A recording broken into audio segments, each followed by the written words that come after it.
So my family ran a small Chinese restaurant near Fenway Park.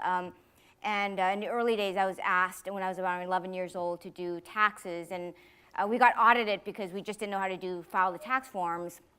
And I'm very short, obviously, but I was super small back then. And I remember sitting in the restaurant with this auditor, and my feet were sort of dangling off of the booth. And he thought this was like a joke. But I think what I learned from that, what was really neat, was I actually learned to really enjoy doing taxes. I really liked numbers and detailed stuff, and it became a game every year where I was trying to basically save my parents more money.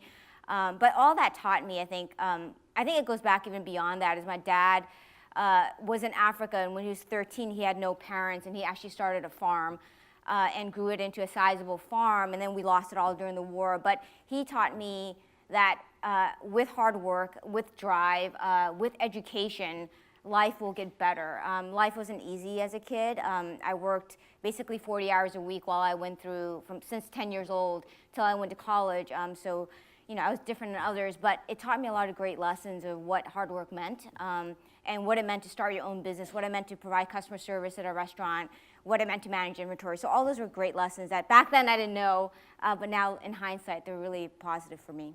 Absolutely, and I think you were thrust into that role to some extent, but you have a brother, and I'm sure someone else could have filled that role. And I think entrepreneurs are often that person, that we find ourselves in situations that the outside world thinks are strange or unusual, but we're in the middle of it, we don't realize how strange. I mean, I don't think as an 11-year-old you were sitting there going, wow, this is really strange. Yeah. You were just there trying to get that auditor what he or she needed. So I know I don't have the same background that you have, but I did find myself negotiating with adults when I was 12 and 13 years old, and I didn't think anything of it. I just thought, hey, we're here, let's make it happen. Right. So you have that background, which is unique. How has that influenced your idea about parenting?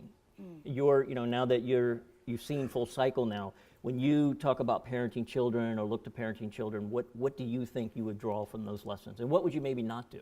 Yeah, I don't have kids of my own, but I have it through my partners. I actually have 2 teenage kids through my partner, and I have a lot of nieces and nephews. And I went to public school, and I had great teachers, and I worked since I was a kid, and I've always tried to tell other folks, and I work with a lot of young kids, so I have a big nonprofit that focuses on STEM for K through 12, so I work with thousands of kids every year, and I always just feel kids should work at a young age, and it's important to sort of really understand the value of a dollar, and it's really important to understand that respect and success is earned. It's not something that should be handed to you. So if I had a biological child, I would have been working since they were like 10 or 11 or 12, because there's all these odd jobs, and through them, I think you just learn how to be responsible, how to manage your time, how to coordinate. Time management is a huge issue, I feel like, nowadays. I think a lot of folks just don't know how to balance different priorities. No, I absolutely agree with that. My son's in high school, and he'll get caught up in the moment of this out of that class. And I said, Matthew, what you're really learning here is time management. Yeah, absolutely. It's not that it's easy, and it's not easy, but that's really what you're learning. I'm going to go to the first student question in just a moment, but I have one more follow-up to that. I heard you say that you had no time to dream as a child.